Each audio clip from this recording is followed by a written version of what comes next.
Hello everyone. तो कैसे हैं आप सभी।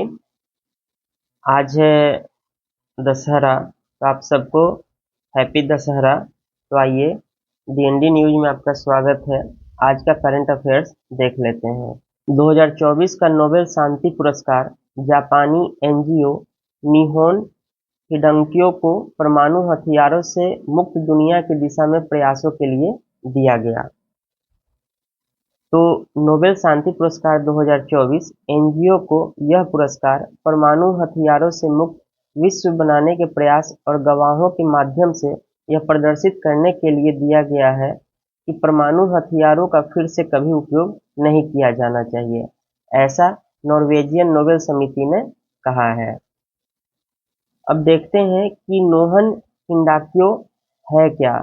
तो नोहन हिंडाक्यो हिरोशिमा और नागासाकी, जिसे हिबाकुशा के नाम से भी जाना जाता है, कि परमाणु बम हमले में जीवित बचे लोगों का एक जमीनी स्तर का आंदोलन है, जो अगस्त 1945 के परमाणु बम हमलों के जवाब में शुरू हुआ था।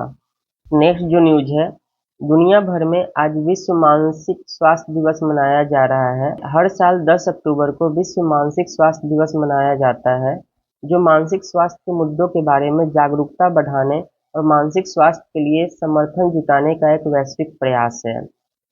विश्व स्वास्थ्य संगठन के नेतृत्व में इस पहल का उद्देश्य लोगों, समुदायों और कार्यस्थल के लिए मानसिक स्वास्थ्य के महत्व पर ध्यान आकर्षित करना है। 2024 की थीम क्या है? तो कार्यस्थल पर मानसिक स्वास्थ्य। नेक्स्ट न्यूज है अंतर्राष्ट्रीय बालिका दिवस। आज भी 5 में से एक लड़की नहीं कर पाती माध्यमिक शिक्षा की पढ़ाई पूरी। अंतर्राष्ट्रीय बालिका दिवस का पहल, इसका उद्देश्य क्या है कि लड़कियों के अधिकारों को बढ़ावा देना और लैंगिक असमानता को सामने लाना। तो हर साल 11 अक्टूबर को दुनिया भर में अंतर्राष्ट्रीय बालिका दिवस मनाया जाता है। यह दिन दुनिया भर में लड़कियों के सामने आने वाली अनूठी चुनौतियों और उनके सशक्तिकरण के महत्व को उजागर करने के लिए समर्पित है। यह दिन शिक्षा तक पहुंच, स्वास्थ्य देखभाल और भेदभाव और हिंसा से मुक्ति जैसे मुद्दों से निपटने की बात करता है। यह दिन लड़कियों को सशक्त बनाने और बदलाव लाने वाले के रूप में उनकी भूमिका को सामने लाने का भी दिन है। अंतर्राष्ट्रीय बालिका दिवस 2024 की थीम क्या है? भविष्य के लिए लड़कियों का नजरिया। इस साल भी थीम तत्काल कार्रवाई की बात करती है, जो लड़कियों की आवाज और भविष्य के दृष्टिकोण की शक्ति से प्रेरित है। हर साल 11 अक्टूबर को मनाया जाने वाला अंतर्राष्ट्रीय बालिका दिवस आधिकारिक तौर पर संयुक्त राष्ट्र द्वारा 2011 में स्थापित किया गया था। यह महत्वपूर्ण दिन प्लान इंटरनेशनल नामक एक गैर सरकारी संगठन के सुझाव से उत्पन्न हुआ है, जिसने "क्योंकि मैं एक लड़की हूँ" नाम का एक वैश्विक अभियान का नेतृत्व किया था। यह पहल लैंगिक समानता की दिशा में व्यापक आंदोलन से काफी हद तक प्रभावित था और बाद में बीजिंग में 1995 में विश्व महिला सम्मेलन के बाद इसने गति पकड़ ली। तो आपको ध्यान रखना है कि अगर आ गया कि बीजिंग सम्मेलन क्यों हुआ था, तो वो महिलाओं के सशक्तिकरण से संबंधित था। वर्तमान चुनौतियां क्या है? तो संयुक्त राष्ट्र के अनुसार आज भी लगभग 5 में से एक लड़की निम्न माध्यमिक विद्यालय की पढ़ाई पूरी नहीं कर पा रही है और लगभग 10 में से 4 लड़कियां उच्च माध्यमिक विद्यालय की पढ़ाई पूरी नहीं कर पा रही हैं। गरीब देशों में लगभग 90% किशोर लड़कियां और युवा महिलाएं इंटर गरीब देशों में लगभग 90% किशोर लड़कियां और युवा महिलाएं इंटरनेट का उपयोग नहीं करती हैं, जबकि उनके पुरुष साथियों के ऑनलाइन होने की संभावना दुगनी है। दुनिया भर में 5 में से 14 वर्ष की आयु की लड़कियां उसी आयु के लड़कों की तुलना में हर दिन बिना वेतन के देखभाल और घरेलू कार्य में 16 करोड़ घंटे अधिक खर्च करती है। नेक्स्ट जो न्यूज है वो world wide fund for nature की एक नई रिपोर्ट आई है और उसमें कहा गया है कि बीते 5 दशकों में निगरानी रखे गए वन्य जीवों की आबादी में 73% की गिरावट आई है। तो यह खुलासा वर्ल्ड वाइड फंड की नेचर रिपोर्ट में हुआ है कि बीते 5 दशकों में निगरानी में रखी गई वन्यजीव आबादी में करीब 73% की गिरावट दर्ज की गई है। ये आंकड़े 1970 से 2020 तक के हैं और इसमें वन्य जीवों को हुए नुकसान की वजह वनों की कटाई, इंसानों द्वारा किया जा रहा शोषण, प्रदूषण, जलवायु परिवर्तन बताया गया है। WWF रिपोर्ट यह कहता है कि भारत में गिद्धों की 3 प्रजातियों में तेजी से गिरावट आ रही है। इसमें सफेद पूंछ वाले गिद्ध, भारतीय गिद्ध और पतले चोंच वाले गिद्ध शामिल हैं।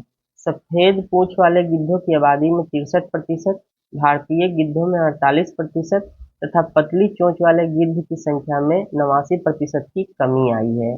इस रिपोर्ट में भारत के संबंध में यह भी कहा गया है कि यहाँ कुछ वन्यजीव आबादी स्थिर हो गई है और उनमें सुधार हुआ है। इसका मुख्य कारण है सक्रिय सरकारी पहल, प्रभावी आवास प्रबंधन, मजबूत वैज्ञानिक निगरानी, सामुदायिक सहभागिता के साथ सार्वजनिक समर्थन। दुनिया भर में बाघों की सबसे बड़ी आबादी भारत में है। अखिल भारतीय बाघ अनुमान 2022 में कम से कम 3682 बाघ दर्ज किए गए हैं, जबकि 2018 में 2967 बाघों की संख्या का अनुमान लगाया गया था। भारत में प्रथम हिम तेंदुआ आबादी आकलन में अनुमान लगाया गया है कि उनके 70% क्षेत्रों में 718 हिम तेंदुए हैं। रिपोर्ट यह भी मानता है कि वैश्विक स्तर पर सबसे अधिक गिरावट मीठे जल वाली पारिस्थितिकी तंत्रों में 85% दर्ज की गई है। इसके बाद स्थलीय पारिस्थितिकी तंत्रों में 69% और समुद्री पारिस्थितिकी तंत्रों में 56% का स्थान शामिल है। हम ये देख लेते हैं कि वन्य जीवों की गिरावट का प्रमुख कारण क्या है। पहला है आवास की हानि, और आवास की हानि का कारण क्या है? तो अस्थिर कृषि, भूमियों का विखंडन, वनों की कटाई और खनन। दूसरा जो प्रमुख कारण है वो है अत्यधिक दोहन। तीसरा है जलवायु परिवर्तन। चौथा है प्रदूषण। पांचवा है आक्रामक प्रजातियां। छठा है बीमारियां। रिपोर्ट में यह भी कहा गया है कि जब किसी वन्य जीव की आबादी एक निश्चित स्तर से नीचे गिर जाती है तो वह प्रजाति पारिस्थितिकी तंत्र के भीतर अपनी सामान्य भूमिका निभाने में सक्षम नहीं हो पाती। रिपोर्ट कहती है कि प्राकृतिक दुनिया में इस गिरावट के सबसे बड़े निहितार्थ हैं। रिपोर्ट कहती है कि प्राकृतिक दुनिया में इस गिरावट के बड़े निहितार्थ हैं ये पारिस्थितिकी क्षरण, इकोलॉजिकल डिग्रेडेशन, जलवायु परिवर्तन के साथ मिलकर स्थानीय और क्षेत्रीय टिपिंग पॉइंट पहुंचने यानी जिसके आगे पारिस्थितिकी तंत्र में अपरिवर्तनीय प्रभाव हो सकते हैं की संभावना को बढ़ा देता है। रिपोर्ट में जलवायु परिवर्तन और जैव विविधता के नुकसान से निपटने तथा ऊर्जा, खाद्य और वित्त प्रणालियों में बदलाव लाने के लिए अगले 5 सालों में सामूहिक प्रयास की तत्काल आवश्यकता पर बल देता है। नेक्स्ट है रतन टाटा के सौतेले भाई नोएल टाटा संभालेंगे टाटा ट्रस्ट की कमान। टाटा समूह की कंपनियों की होल्डिंग्स फ्रॉम टाटा सन्स एवं टाटा ट्रस्ट की 66% हिस्सेदारी है। Noel sir Ratan Tata trust और सर दोराबजी टाटा के अहम न्यासी रहे हैं। नेक्स्ट है एलन मस्क की टेस्ला लेकर आई है ऑप्टिमस रोबोट। तो ध्यान रखना है रोबोट का नाम क्या है, ऑप्टिमस। बच्चों की देखभाल से लेकर कुत्ता घुमाने जैसे करेगा यह काम। मस्क ने तो यह भी कहा कि ऑप्टिमस आपके बीच चलेगा भी और आपकी ड्रिंक को भी सर्व करेगा। और ये कब कहा गया? अभी हाल ही में वी रोबोट इवेंट हुआ था, उसमें टेस्ला ने अपने साइबर कैब और ह्यूमनॉइड रोबोट ऑप्टिमस को सबके सामने पेश किया है। ऑप्टिमस जेन 2 जनरेशन 2 में नई एडवांस तकनीक है। दिसंबर 2023 में टेस्ला ने अपने ह्यूमनॉइड रोबोट ऑप्टिमस जेन 2 का नया वर्जन पेश किया था जो पिछले मॉडल से कई गुना बेहतर है। पहले का मॉडल सिर्फ चलने और बात करने में सक्षम था, लेकिन जेन 2 वर्जन में तेज चलने की क्षमता, एडवांस हाथ की मूवमेंट, उंगलियों पर टेक्सटाइल सेंसर जैसे नए फीचर शामिल थे। टेस्ला के ह्यूमनॉइड रोबोट की शुरुआत कब हुई? तो टेस्ला ने सबसे पहले अपने ह्यूमनॉइड रोबोट ऑप्टिमस, जिसे टेस्ला बॉट भी कहा जाता है, का कॉन्सेप्ट 2021 के एआई डे पर पेश किया था। इसका उद्देश्य एक ऐसे बहुउद्देशीय मशीन बनाना है जो इंसानों के लिए खतरनाक, दोहराव वाले या उबाऊ कामों को संभाल सके। हालांकि अभी इसका डेवलपमेंट जारी है, लेकिन टेस्ला लगातार ऑप्टिमस में सुधार करता जा रहा है। नवी मुंबई हवाई अड्डे पर भारतीय वायुसेना के C-295 विमान की लैंडिंग, वाटर कैनन सलामी और सुखोई 30 फ्लाइट पास्ट के साथ उद्घाटन उड़ान। नवी मुंबई में अडानी समूह द्वारा विकसित किए गए ग्रीनफील्ड हवाई अड्डा पर वाणिज्यिक परिचालन मार्च 2025 तक शुरू होने की उम्मीद है। तो अभी इसका उद्घाटन हुआ है। उसमें भारतीय वायु सेना को नवी मुंबई अंतर्राष्ट्रीय हवाई अड्डा के लिए पहली उड़ान भरी है। एक एयरबस C-295 विमान जो कल दोपहर में रनवे 26 पर उतरा था। उद्घाटन समारोह के दौरान विमान का स्वागत जल तोपों के द्वारा, मतलब वाटर कैनन के द्वारा हुआ और बाद में सुखोई 30 लड़ाकू विमान ने फ्लाई पास्ट किया। पहले चरण में हवाई अड्डे पर एक ही परिचालन रनवे होगा और एक टर्मिनल बिल्डिंग होगी, जिसकी क्षमता हर साल 2 करोड़ यात्रियों की होगी। तो इससे क्या होगा कि अभी जो मुंबई अंतर्राष्ट्रीय हवाई अड्डे पर जो भार है उसका दबाव कम होगा। 2 लाख वर्ग किलोमीटर में फैले इस टर्मिनल को leadership in energy and environmental design lead gold standard certification के अनुसार डिजाइन किया जा रहा है। यह एक ग्रीन बिल्डिंग सर्टिफिकेशन प्रमाण पत्र है जिसे दुनिया भर में अपनाया जाता है। नेक्स्ट जो न्यूज है, भारत में 50% इंटरनेट उपयोगकर्ता ईमेल भेजना नहीं जानते, 1/3 ऑनलाइन बैंकिंग जानते हैं, ऐसा सरकारी सर्वेक्षण कह रहा है।